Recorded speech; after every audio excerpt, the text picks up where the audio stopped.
नमस्कार दोस्तों, स्वागत है आप सभी का संकल्प स्टडी पॉइंट उत्तराखंड में। तो दोस्तों उत्तराखंड प्रवक्ता भर्ती का जो है विज्ञप्ति आ चुकी है और आप सभी जानते हैं और अब सभी लोग जो है तैयारी में लगे होंगे दोस्तों।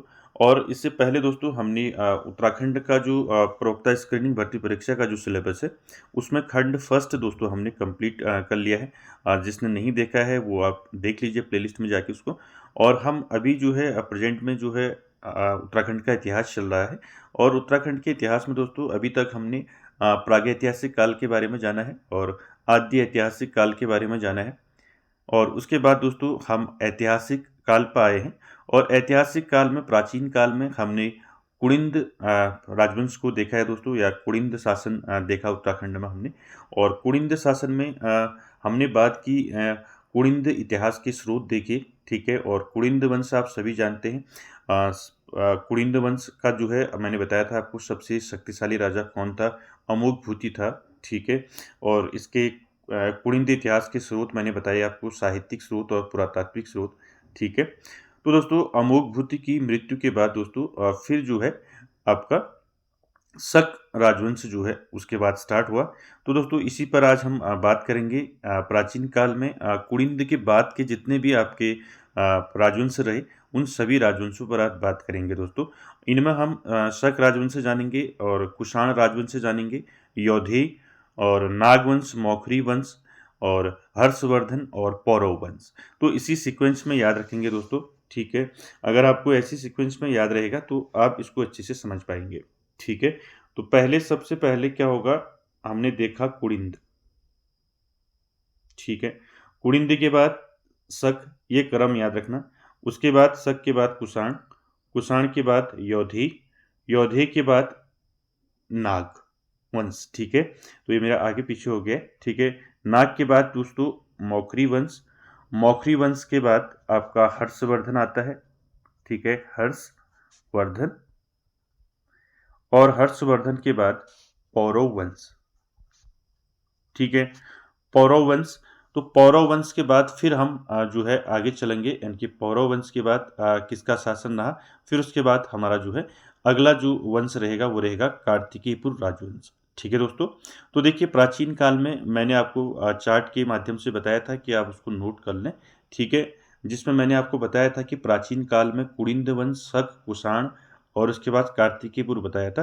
तो देखिए उसके बाद कुड़िंद के बाद जो है मैंने एक ही वीडियो में आज जो है दोस्तों आपका शक, कुषाण और इसी में आपका यौधेय, नाग, मौखरी वंश और हर्षवर्धन और पौरव वंश, इन सभी पर दोस्तों डिटेल में बात करेंगे। और आप लोग जो है दोस्तों इसी क्रम को याद रखेंगे, क्योंकि क्रम से भी क्वेश्चन कभी बन जाता है और पूछा जा सकता है आपको जो है उत्तराखंड में जो है कुड़िंद शासन के बाद जो है किसका शासन था, या शकों के बाद किसका शासन हुआ, ठीक है, कुषाण के बाद किनका शासन रहा, ठीक है। तो ये क्रम आप याद रखेंगे, कुड़िंद, शक, कुषाण, यौधेय, नागवंश, मौखरी वंश, हर्षवर्धन और पौरव, ठीक है। इसी क्रम को याद रखेंगे, इसीलिए बोल रहा हूँ दोस्तों कि आगे भी हम बात करेंगे इन पर, तो आपको क्रम याद रहेगा तो आप अच्छे से समझ पाएंगे। चलिए दोस्तों स्टार्ट करते हैं आज का सेशन। तो इन्हीं क्रम में दोस्तों हम पहला देखेंगे शक राजवंश, ठीक है।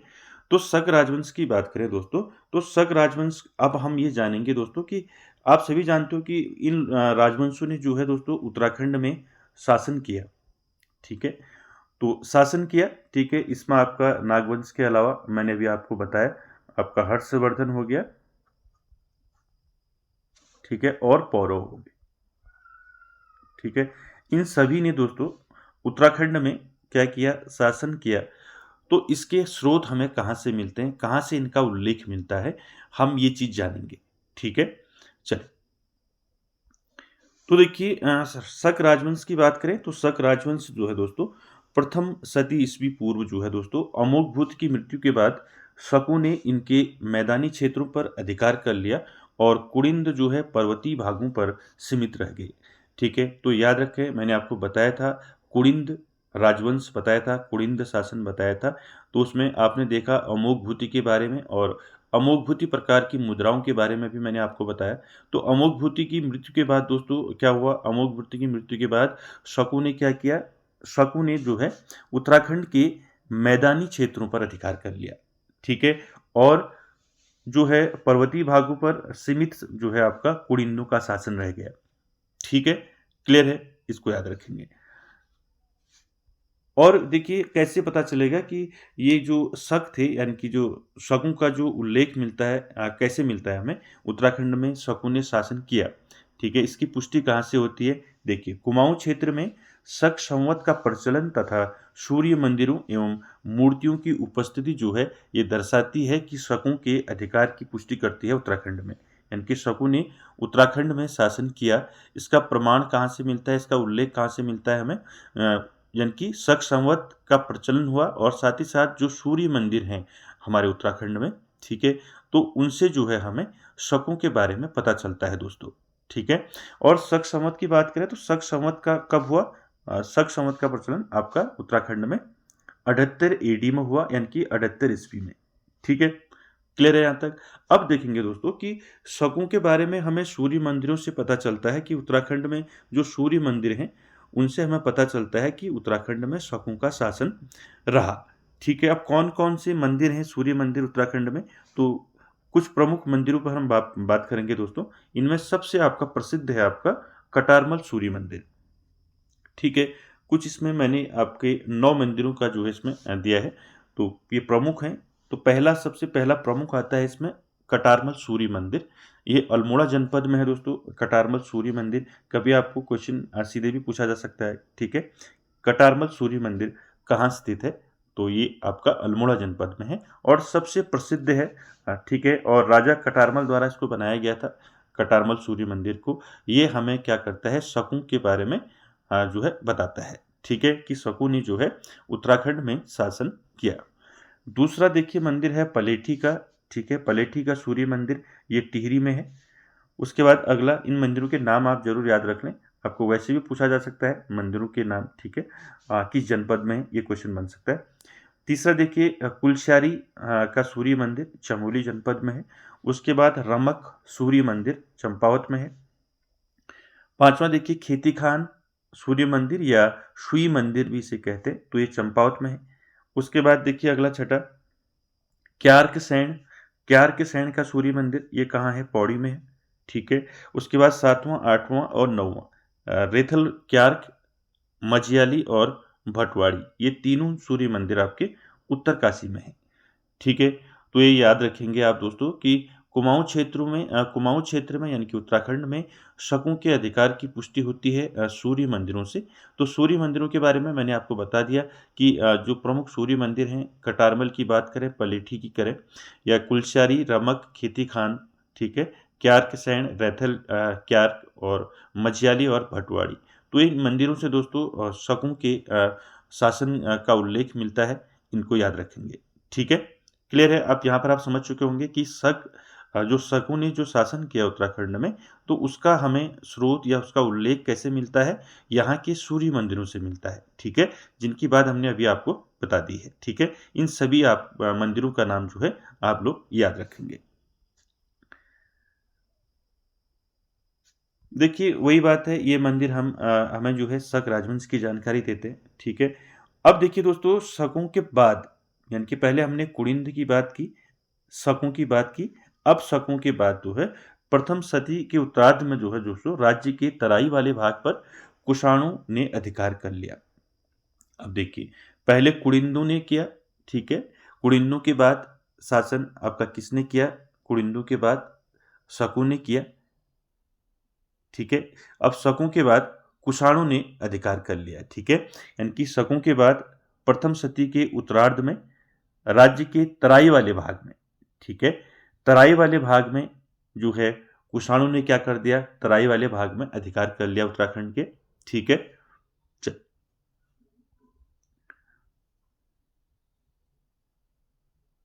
ठीक है, अब देखेंगे कुषाण राजवंश, यानी कि कुषाण राजवंश ने दोस्तों तराई क्षेत्रों पर जो है मैदानी क्षेत्रों पर अधिकार किया।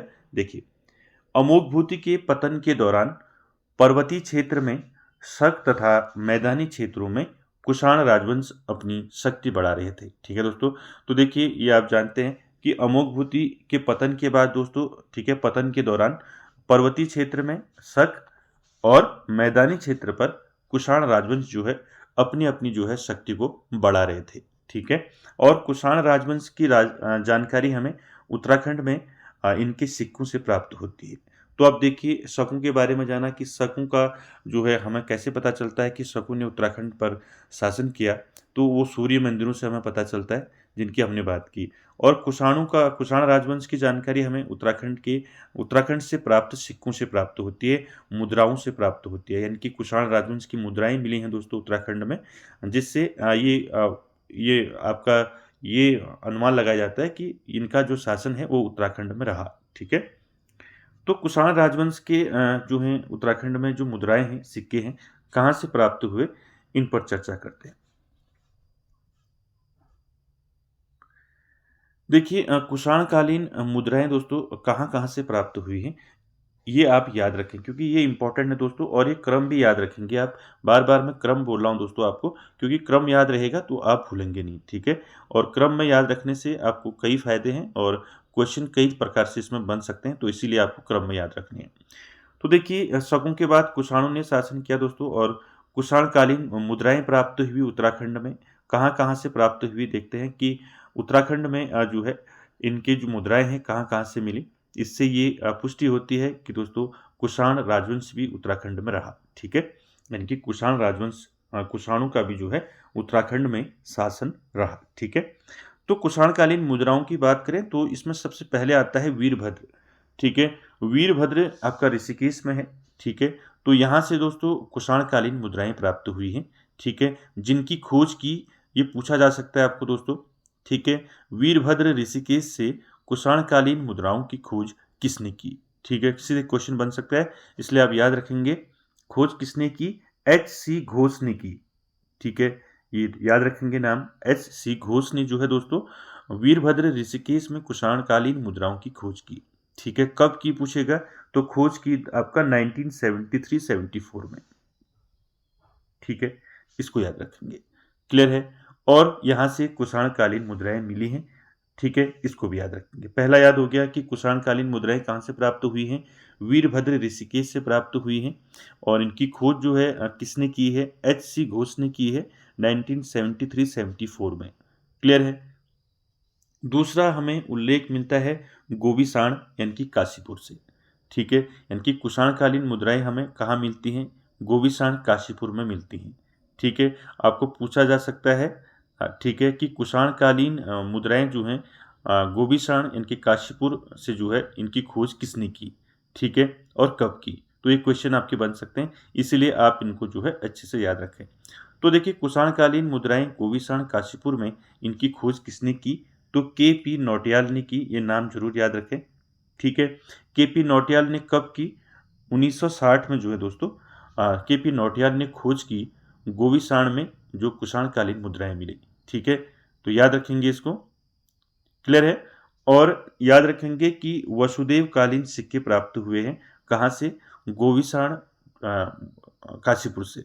ठीक है, पूछा जा सकता है आपको, सीधे क्वेश्चन भी पूछा जा सकता है कि वसुदेव कालीन सिक्के जो हैं जो वसुदेव कालीन सिक्के हैं वो कहाँ से प्राप्त हुए हैं। ठीक है, या कुषाण कालीन जो है वसुदेव के सिक्के कहाँ से प्राप्त हुए हैं, मुद्राएं कहाँ से प्राप्त हुए हैं, ये आपको पूछा जा सकता है। तो किसी भी प्रकार से क्वेश्चन बन सकता है, तो आपको याद रखना है कि कुषाणकालीन मुद्राएं हमें गोविसाण जो है काशीपुर से मिली हैं, जिनकी खोज के.पी. नौटियाल ने की 1960 में। ठीक है, याद रखेंगे, और वसुदेव कालीन सिक्के यहाँ से प्राप्त हुए हैं। तीसरा आता है मोरध्वज कोटद्वार।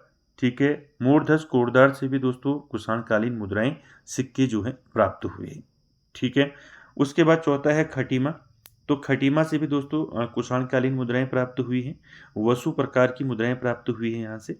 ठीक है, आपको पूछा जा सकता है वसु प्रकार की मुद्राएं यानी कि कुषाणकालीन जो है वसु प्रकार की मुद्राएं कहाँ से प्राप्त हुई हैं, तो ये खटीमा से प्राप्त हुई हैं, आपको याद रखना है। ठीक है, उसके बाद पांचवा है मुनि की रेती। ठीक है, मुनि की रेती से भी दोस्तों कुषाणकालीन जो है कुषाणकालीन मुद्राओं के जो है उल्लेख मिलता है। देखिए मुनि की रेती से हुविस्क प्रकार की मुद्राएं प्राप्त हुई। ठीक है, पूछा जा सकता है हुविस्क प्रकार की मुद्राएं कहाँ से प्राप्त हुई, मुनि की रेती से प्राप्त हुई। ठीक है दोस्तों, तो इनको याद रखेंगे। ठीक है, ठीक है। तो कुषाणकालीन मुद्राएं कहाँ कहाँ से प्राप्त हुई मैंने आपको बता दिया।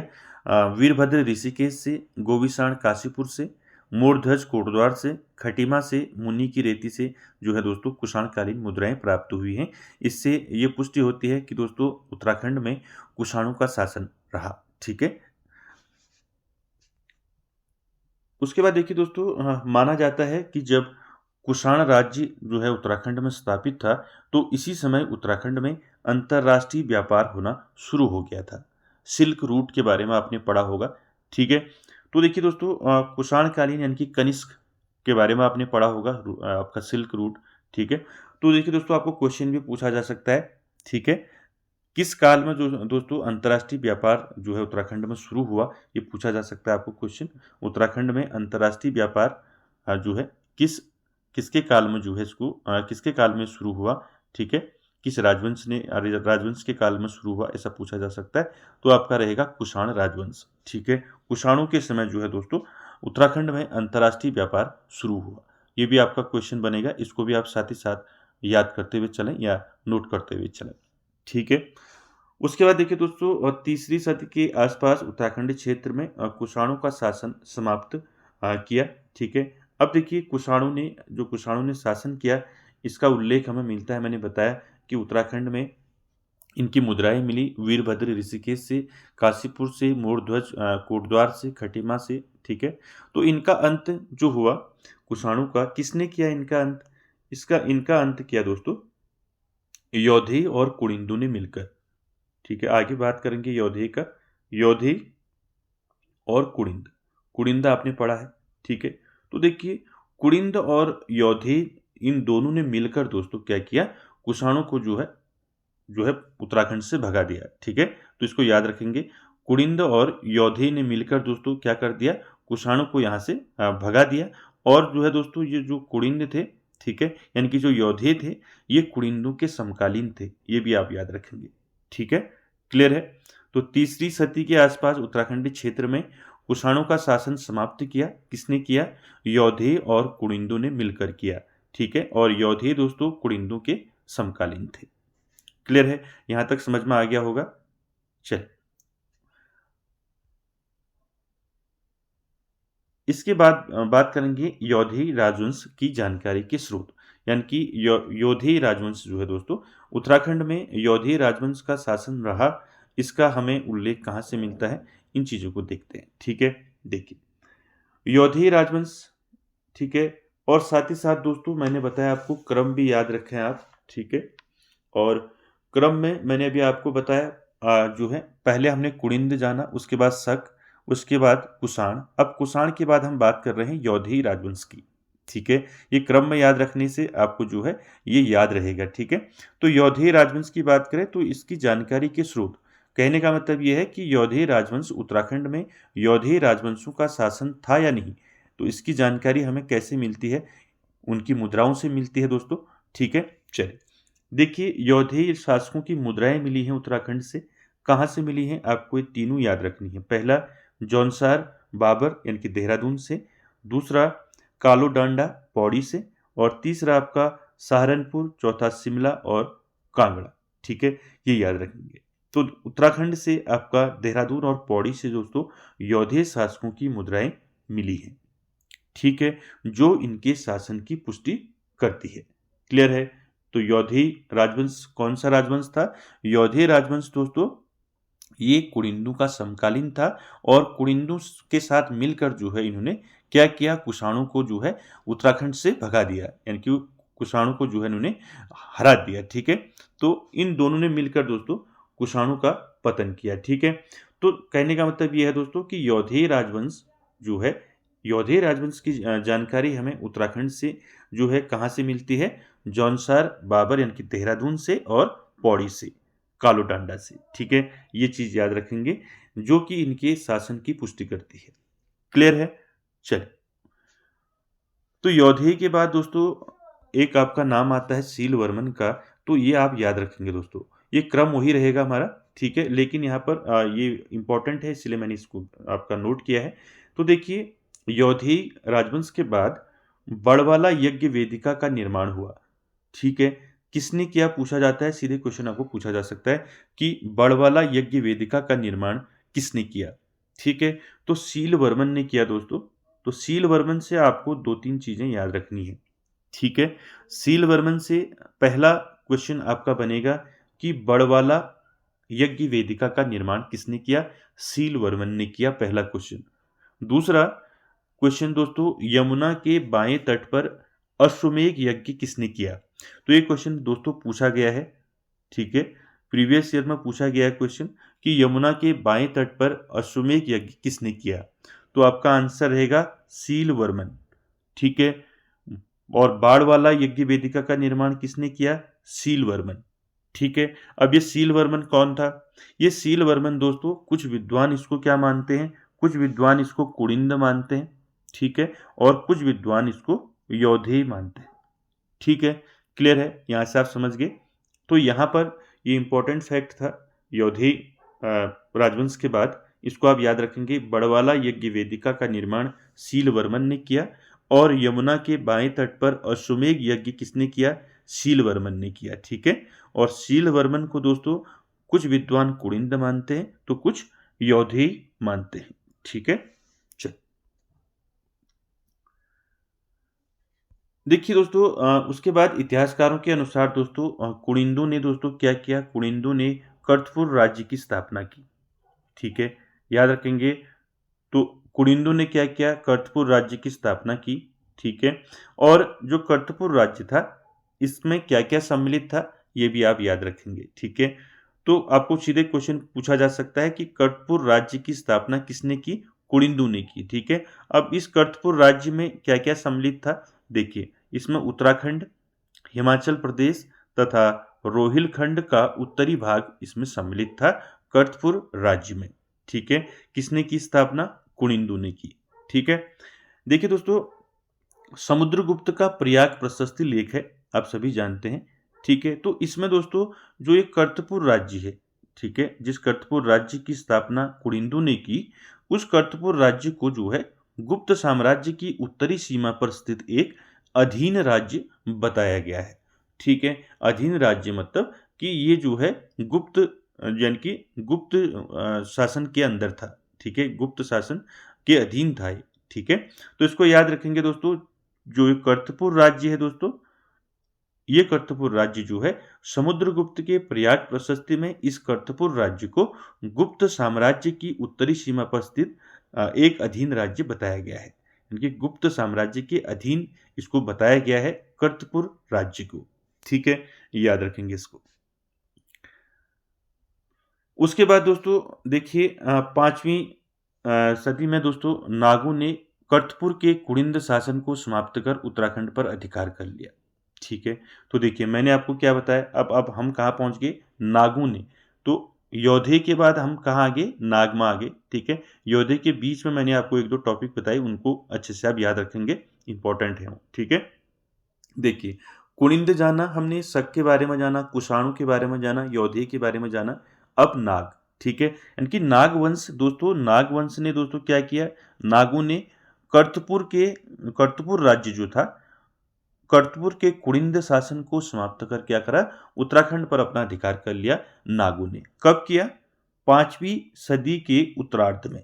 ठीक है, याद रखेंगे 5वीं सदी के उत्तरार्ध में नागों ने कुड़िंद शासन को समाप्त किया और उत्तराखंड पर अपना अधिकार कर लिया गया। ठीक है, याद रखेंगे इसको, नागवंश। ठीक है, देखिए उसके बाद क्या हुआ, 6ठी या 6वीं सदी में दोस्तों क्या हुआ, उसके उत्तरार्ध में कन्नौज के मौखरी राजवंश ने जो है नागों की सत्ता समाप्त कर उत्तराखंड पर अधिकार कर लिया। ठीक है, यानी कि नागों ने जो है क्या किया, कर्तपुर राज्य जो था उसमें कुड़िंद शासन था उस समय, उसको समाप्त करके उत्तराखंड में नागवंश की स्थापना होगी। ठीक है, 5वीं सदी के उत्तरार्ध में। उसके बाद देखिए 6ठी सदी के उत्तरार्ध में क्या हुआ, कन्नौज के मौखरी राजवंश। ठीक है, अब हम पहुंच गए मौखरी राजवंश में। ठीक है, मैंने आपको क्रम याद रखने के लिए कहा है, फिर मैं एक बार आपको बता रहा हूं। कुड़िंद जाना हमने, प्राचीन काल में कुड़िंद, उसके बाद शक, उसके बाद कुषाण, उसके बाद योधेय, योधेय के बाद नाग, नाग के बाद मौखरी। ठीक है, तो नागों उन्हें जो है क्या किया, नागवंश ने जो है कुड़िंद शासन को समाप्त करके उत्तराखंड पर अपना अधिकार कर लिया गया। ठीक है, तो इन नागों को जो है किसने पराजित किया, मौखरी राजवंश ने, यानी कि मौखरियों ने जो दोस्तों इनको हराया। ठीक है, तो ये मौखरी जो थे ये कन्नौज के मौखरी राजवंश थे। ठीक है, तो कन्नौज के मौखरी राजवंश ने दोस्तों नागों की सत्ता समाप्त कर उत्तराखंड पर अधिकार कर लिया। ठीक है, तो मौखरी ने जो है नागों को पराजित करके उत्तराखंड पर अपना अधिकार कर लिया 6वीं सदी में उत्तरार्ध में। ठीक है, क्लियर है, याद रखेंगे इसको। अब देखिए मौखरी राजवंश की बात करें तो मौखरी राजवंश दोस्तों मौखरी राजवंश का अंतिम शासक कौन था। अब नागों को पराजित करके मौखरी राजवंश ने दोस्तों उत्तराखंड पर शासन कर लिया। ठीक है, तो शासन करने के बाद दोस्तों मौखरी राजवंश का अंतिम जो शासक था वो था ग्रह वर्मा। याद रखेंगे, इंपॉर्टेंट है, यहाँ से आपको याद रखना है क्योंकि यहाँ इसके बाद जो है हर्षवर्धन की बात होती है। ठीक है, आप इसको याद रखेंगे। देखिए मौखरी राजवंश का अंतिम जो शासक था वो था ग्रह वर्मा। ठीक है, बात करें ग्रह वर्मा की तो ग्रह वर्मा की हत्या हो जाने के बाद दोस्तों मौखरी राज्य उसके बहनोई थानेश्वर नरेश हर्षवर्धन के अधीन हो गया। तो मोस्ट इंपॉर्टेंट है दोस्तों, यहाँ से आपका जो है क्वेश्चन पूछा जा सकता है। ठीक है, तो मौखरी राजवंश का अंतिम शासक कौन था, ग्रह वर्मा। ठीक है, तो ग्रह वर्मा की हत्या हो जाने के बाद मौखरी जो राज्य था दोस्तों, ठीक है, तो मौखरी राज्य उसके बहनोई, बहनोई कौन था, थानेश्वर नरेश हर्षवर्धन। ठीक है, आप सभी जानते होंगे हर्षवर्धन के बारे में। ठीक है, तो हर्षवर्धन के अधीन हो गया मौखरी राज्य। ठीक है, क्लियर है। चलिए अब मौखरी जो राज्य था दोस्तों हर्षवर्धन के अधीन हो गया, इनकी मौखरी राजवंश के बाद फिर क्या आ गया, हर्षवर्धन के हाथ में आ गया। अब हर्षवर्धन दोस्तों, हर्षवर्धन से संबंधित कुछ यहाँ पर जो है बाणभट्ट के हर्षचरित के अनुसार जो है कुछ उल्लेख मिलता है, इसको देखते हैं। देखिए हर्षचरित जो है किसने लिखी है, ये लिखी है बाणभट्ट ने, पहला क्वेश्चन। दूसरा क्वेश्चन, हर्षचरित में क्या है, हर्षचरित में दोस्तों हर्षवर्धन के शासनकाल में उत्तराखंड भ्रमण पर आने वाले लोगों का वर्णन है। क्लियर है, इसको याद रखेंगे। हर्षचरित किसने लिखी है, तो ये बाणभट्ट ने लिखी है। और हर्षचरित में क्या है, तो हर्षचरित में हर्षवर्धन के शासनकाल में, यानी कि जब हर्षवर्धन का शासन था उत्तराखंड में, तो उस समय उत्तराखंड भ्रमण पर कौन कौन आए थे, तो कुछ लोगों का वर्णन इसमें मिलता है। ठीक है, इसमें आपके प्रमुख हैं चीनी यात्री हुएनसांग। ठीक है, तो देखिए चीनी यात्री हुएनसांग जो है दोस्तों हिमालय के पोलिहिमोपुलो ब्रह्मपुर राज्य में गया था, यानी कि कहाँ आया, ब्रह्मपुर राज्य में आया। चीनी यात्री हुएनसांग कौन था, हुएनसांग चीनी यात्री था। किसके काल में आया था पूछा जाता है, हर्षवर्धन की शासनकाल में आया था, कई बार पूछा गया क्वेश्चन। ठीक है, इसको याद रखेंगे। तो हुएनसांग आपका कहाँ आया, ब्रह्मपुर राज्य में आया, और इसने हरिद्वार के बारे में कुछ लिखा है। तो ये याद रखें, ये पूछा जा सकता है आपको कि हुएनसांग ने जो तो हरिद्वार के बारे में क्या लिखा है। देखिए भागीरथी नदी के किनारे हरिद्वार नगर है जो लगभग 20 लीटर यहाँ पर जो है चीनी माप है। ठीक है, तो चीनी माप के घेरे में है आपका हरिद्वार। तो ये किसने कहा है, हुएनसांग के द्वारा कहा गया है कि भागीरथी नदी के किनारे हरिद्वार नगर है जो लगभग 20 लीटर चीनी माप के घेरे में है। तो इसको याद रखेंगे दोस्तों, हर्षवर्धन का यहाँ पर बीच में नाम जरूर आता है, इसको आप जरूर याद रखें मौखरी राजवंश के बाद। तो हर्षवर्धन का नाम जो है इसलिए भी फेमस है दोस्तों क्योंकि आप सभी जानते हैं हर्षवर्धन के शासनकाल को आपने पढ़ा होगा इतिहास में। तो देखिए चीनी यात्री हुएनसांग किसके शासनकाल में आया, हर्षवर्धन के शासनकाल में उत्तराखंड आया। ठीक है, उसने क्या कहा हरिद्वार को, भागीरथी नदी के किनारे हरिद्वार नगर है जो लगभग 20 लीटर चीनी माप के घेरे में है। ठीक है, इसको भी याद रखेंगे। क्लियर है। चल इसके बाद देखिए दोस्तों हर्षवर्धन की मृत्यु हो जाती है। ठीक है, यानी कि अब हर्षवर्धन की मृत्यु के बाद क्या होता है, उत्तराखंड जो है आपका दोस्तों छोटे छोटे कई राज्य इसमें जो है स्थापित हो जाते हैं। कहने का मतलब ये है कि हर्षवर्धन की मृत्यु के बाद उत्तराखंड में छोटे छोटे कई जो है राज्य जो है दोस्तों स्थापित हो गए। ठीक है, छोटे छोटे राज्य, और सैन्य शक्ति के अभाव में इन दुर्लभ राजाओं ने सुरक्षा के लिए क्या कर दिए, छोटे छोटे गढ़ों का निर्माण करना शुरू कर दिया। ठीक है, याद रखेंगे। इन छोटे छोटे जो राज्य हैं, इन छोटे छोटे राज्यों में दोस्तों ब्रह्मपुर हो गया, शत्रुघ्न हो गया और गोविषाण हो गया, ये 3 जो हैं राज्य इसमें मुख्य थे और सबसे बड़ा इसमें राज्य था ब्रह्मपुर। ठीक है, कौन सा राज्य था, ब्रह्मपुर राज्य था इसमें सबसे बड़ा। ठीक है, याद रखेंगे। हर्षवर्धन की मृत्यु के बाद दोस्तों क्या हुआ, उत्तराखंड में छोटे छोटे कई राज्य स्थापित हो गए और सैन्य शक्ति के अभाव में क्या हो गए, दुर्लभ हो गए। ठीक है, और इन लोगों ने क्या किया, छोटे छोटे गढ़ों का निर्माण करना शुरू किया और इसमें जो छोटे छोटे राज्य थे वो थे आपकी ब्रह्मपुर, शत्रुघ्न और गोविषाण, ये राज्य प्रमुख थे और ब्रह्मपुर इसमें सबसे बड़ा राज्य था दोस्तों। ठीक है, उसके बाद दोस्तों हर्षवर्धन के बाद पौरवों का रहा। तो याद रखें, 6वीं शताब्दी में ब्रह्मपुर में दोस्तों पौरवों का शासन हो गया, यानी कि जो ब्रह्मपुर सबसे बड़ा राज्य था उस राज्य में जो है किसका शासन हो गया, पौरवों का। ठीक है, पौरव वंश के प्रमुख शासकों की बात करें तो यहाँ पर आपका ये शासक पूछे जाते हैं दोस्तों कि आपका अग्निवर्मन किस वंश का शासक है। ठीक है, और विष्णुवर्मन द्वितीय किस वंश का शासक है, किसी भी तरीके से आपको क्वेश्चन पूछा जा सकता है।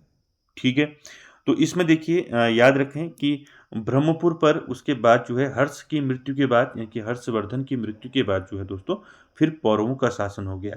ठीक है, इसको याद रखेंगे। और पौरव वंश के कुछ शासकों के नाम हैं, इनको याद रखेंगे। पहला है आपका विष्णुवर्मन प्रथम, दूसरा अग्निवर्मन, तीसरा विष्णुवर्मन द्वितीय और चौथा नाम आता है द्वितीयवर्मन का। ठीक है, तो द्वितीयवर्मन, विष्णुवर्मन द्वितीय, अग्निवर्मन और विष्णुवर्मन प्रथम। तो ये नाम याद रखें, ये पौरव वंश के प्रमुख शासक हैं। ठीक है, इनको याद रखेंगे, आपको पूछा जा सकता है किसी भी प्रकार से। ठीक है, तो दोस्तों ये हमने आज का देखा कि उत्तराखंड में दोस्तों किस प्रकार से उत्तराखंड के प्राचीन इतिहास के बारे में आज हमने कंप्लीट कर लिया दोस्तों, प्राचीन इतिहास। ठीक है, इसमें फिर हम इसके बाद चलेंगे आपका कार्तिकेयपुर राजवंश, जिसे कटुरी राजवंश भी कहते हैं। ठीक है, तो आज की क्लास में दोस्तों हमने जाना कि इससे पहले की क्लास में हमने कुडिन्नो के बारे में जाना था और आज हमने दोस्तों शक राजवंश के बारे में जाना, कुषाण राजवंश, योधेय राजवंश, नाग राजवंश, मौखरी राजवंश, हर्षवर्धन और पौरव राजवंश। दोस्तों इसी क्रम में इसको याद रखेंगे और जितने इंपॉर्टेंट फैक्ट बन सकते थे इससे वो मैंने सभी इसमें मेंशन किए हैं। ठीक है, तो दोस्तों वीडियो कैसी लगी कमेंट बॉक्स में ज़रूर कमेंट करें और वीडियो को एंड तक देखने के लिए थैंक यू वेरी मच।